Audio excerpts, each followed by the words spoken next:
These are Mark Goldbridge's 2 posts on his X account after our game against Bournemount yesterday. And he wrote, the first one is, Garnacho has been one of our best players this season. Poor first half, but taking him off at halftime and holding him up as the problem is a joke. Many have done much worse week in, week out, and are still out there. Then the second post is Ten Hag subtly blaming Garnacho in the post-match press conference. Not a good look, throwing a 19-year-old under the bus who has actually delivered for you this season. But then again, he's clearly scared of upsetting the bigger earners. You see, Mark Goldbridge is a big-time YouTuber, Manchester United YouTuber. He has been there for over a decade. And he has massive followers on YouTube. In fact, he's even the GOAT. You know? And I used to watch his videos. And he's an ardent supporter of Erik Ten Hag. He's not Erik Ten Hag out. He has been arguing fervently every day in his YouTube channel why Ten Hag must remain, why the Ineos group must not sack Ten Hag at the end of the season. So completely he's not Ten Hag out. But for Mark Goldbridge to write these 2 posts that criticize Erik Ten Hag shows that Erik Ten Hag, thy days are nigh. That is what I can say.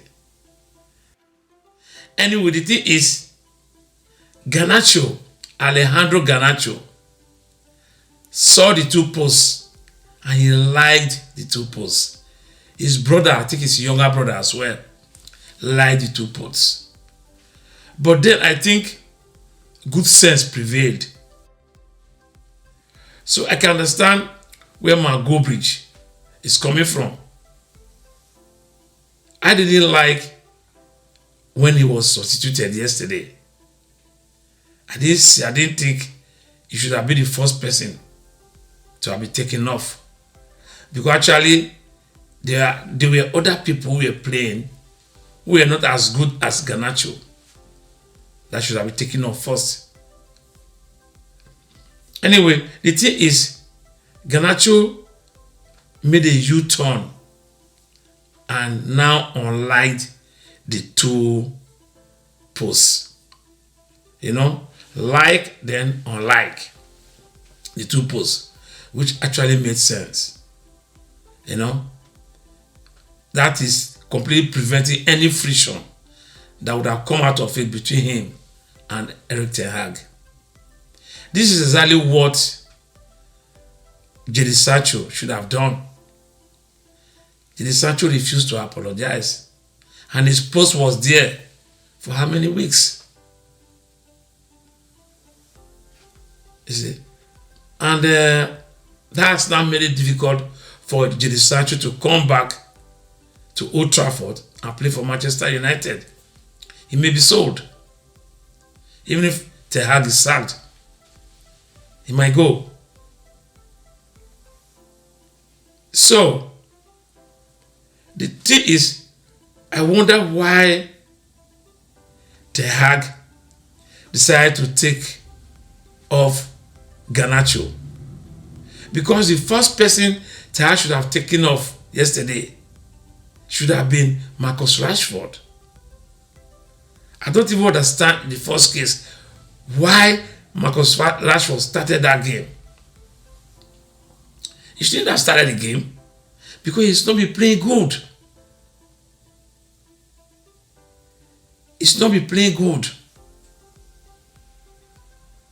He doesn't track players.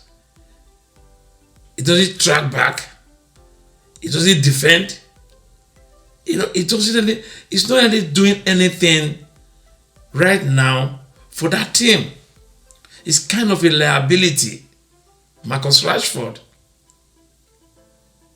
It's like the team is carrying him, and you cannot afford to carry any player now.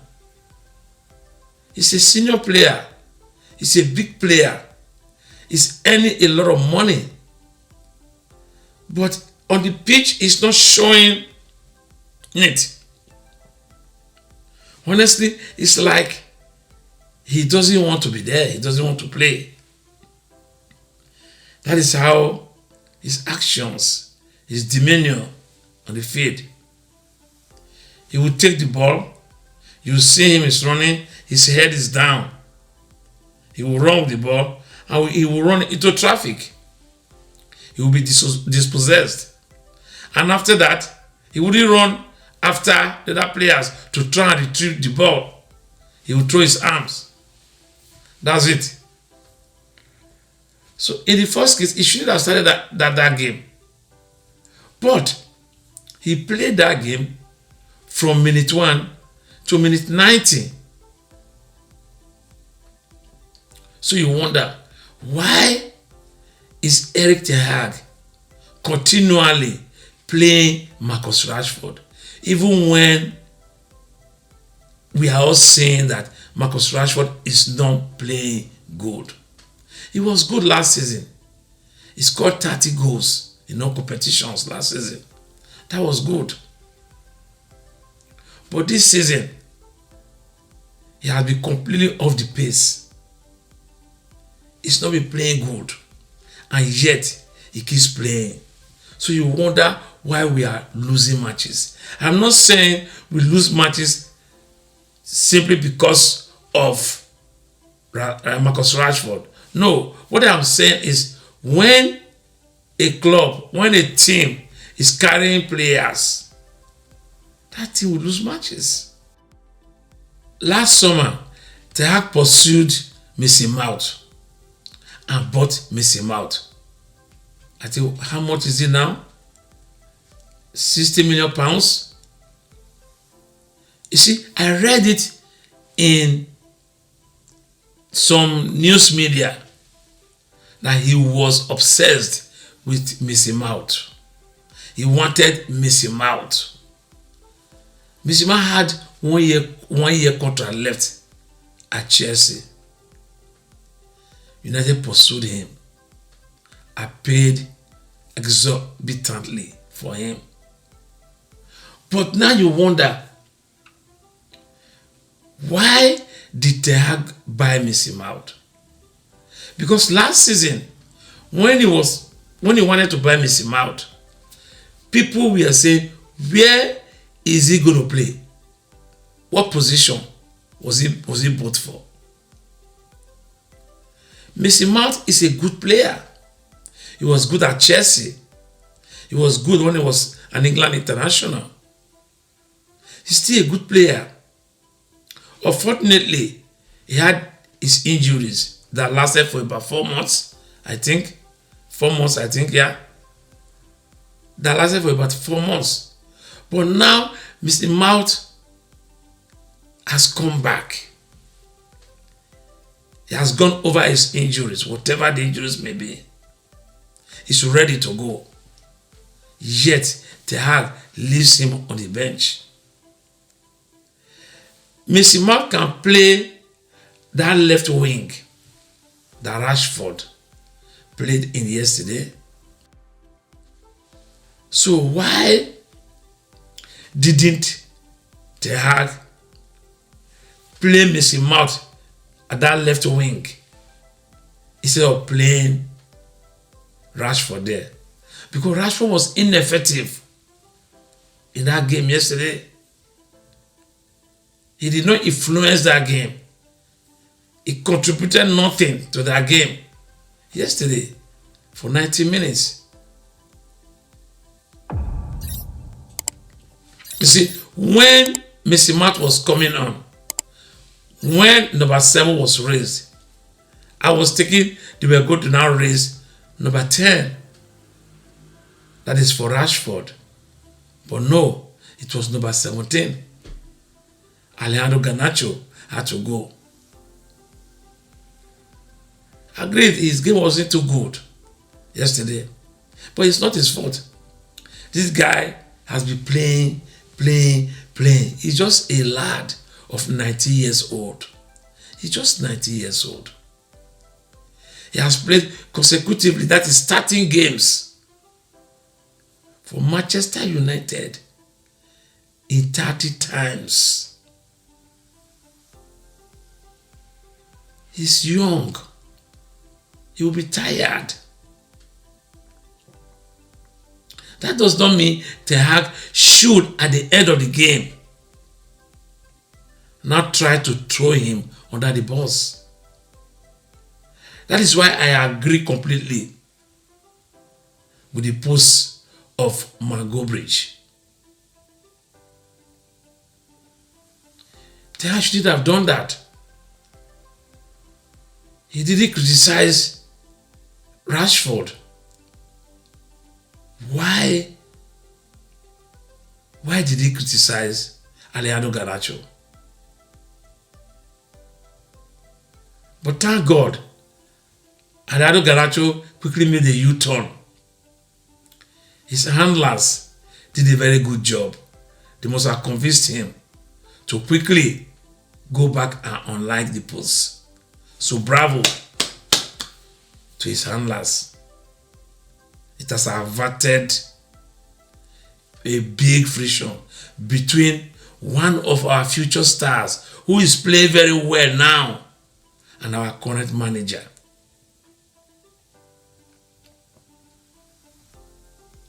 You see, Ten Hag, I'm not Ten Hag out.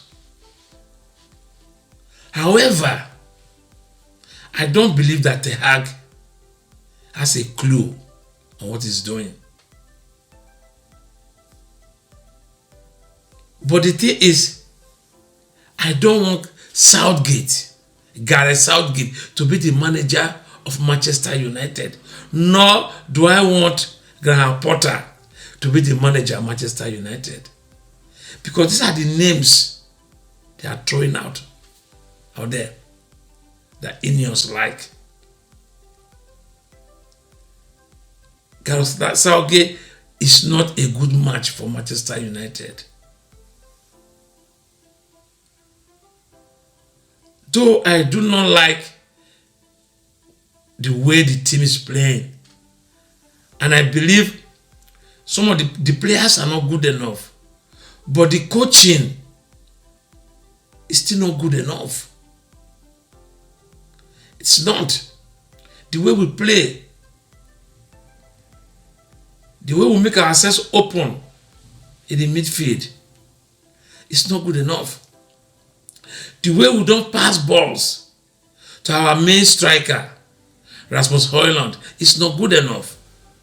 But when you come to think of it, why are the attackers always shooting?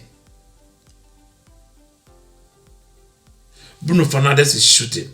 Alejandro Garnancho is shooting. Marcus Rashford is shooting. Anthony is shooting. Why?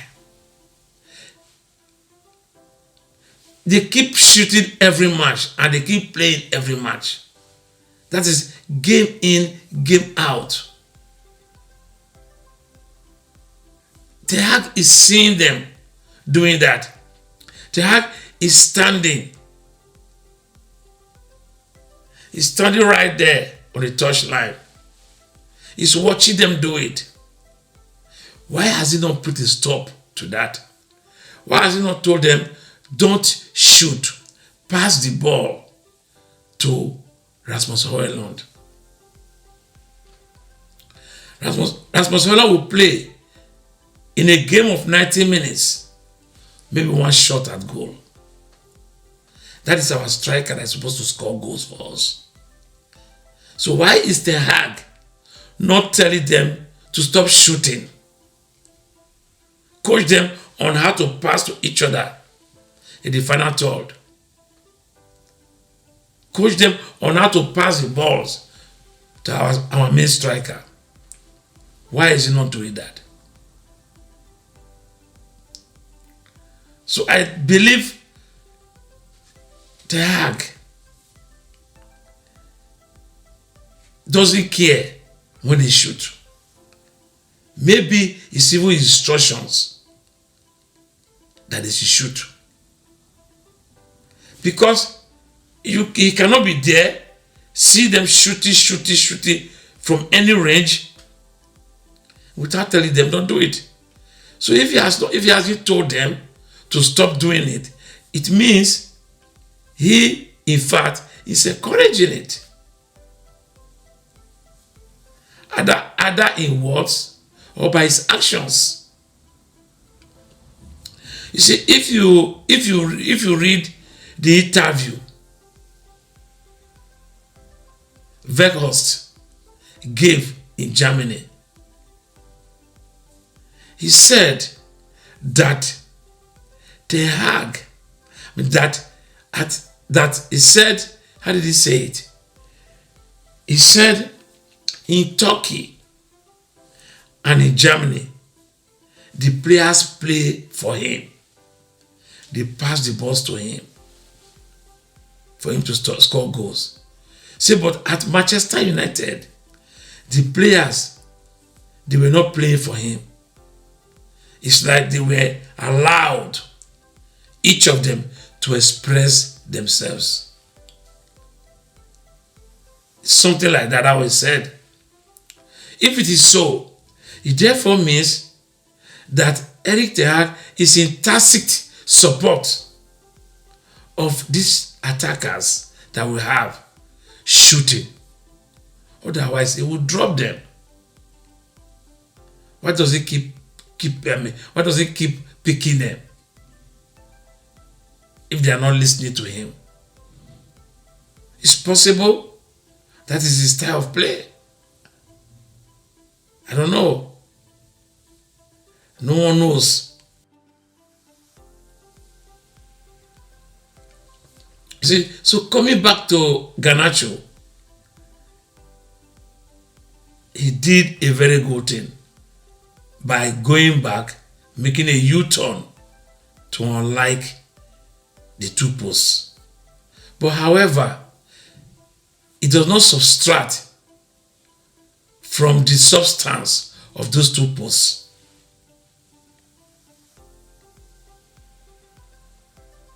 Erik Ten Hag's system is not working at the club.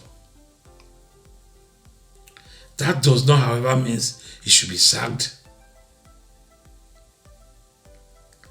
Because if he's sacked, the next one we are going to get will be worse than Erik Ten Hag. If Gareth Southgate becomes Manchester United manager, I don't believe you will want to watch the team play. Favoritism. Go slow. That's go slow system. Pack the balls. Boring. We don't want to watch that at Manchester United. Is that how we are going to catch up with Manchester City and Liverpool? But please let them not sack Ten Hag unless there's somebody else other than Gareth Southgate and Graham Potter. Maybe Julian Nagelsmann of Germany. He's good. He's very good. He might be the only one that is good that will be available in the summer.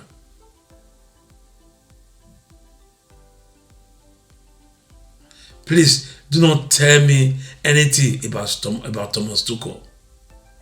Thomas Tuchel is what? There's one word I'm looking for. Thomas Tuchel is a mercenary coach. That's what he is. From Borussia Dortmund to PSG, he was sacked, made money. From PSG to Chelsea, he was sacked, made money. From Chelsea to Bayern Munich. That Bayern Munich is not even winning the league this season. It's a big indictment on Thomas Tuchel. It shows it's not good enough.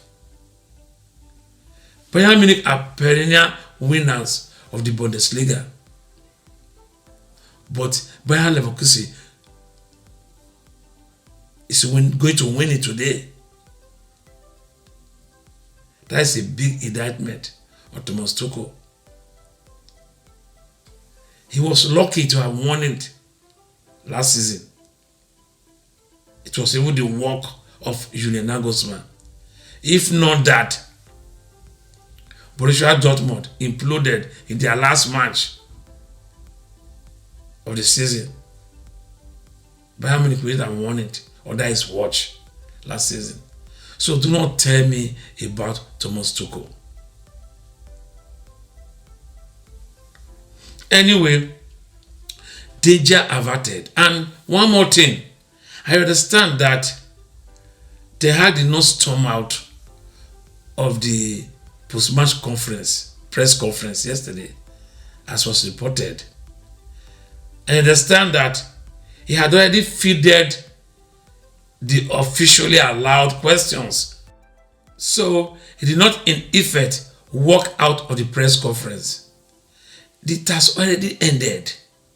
They've already finished asking him questions. He was leaving when an overzealous reporter just threw the question at him about United about to have their worst season if they finish in 8th position. So he wasn't ready to entertain that question. That's why he didn't answer the question. He was already on his way out. So he didn't walk out of the press conference, or he didn't storm out, as it was reported. He didn't storm out of the press conference. He had already fulfilled his obligations by answering the questions within the time frame of the press conference. So he didn't storm out. Anyway, it's been Arise United Devils. I'm Kingsley Egbok out there. Thank you for watching. Do subscribe to the channel.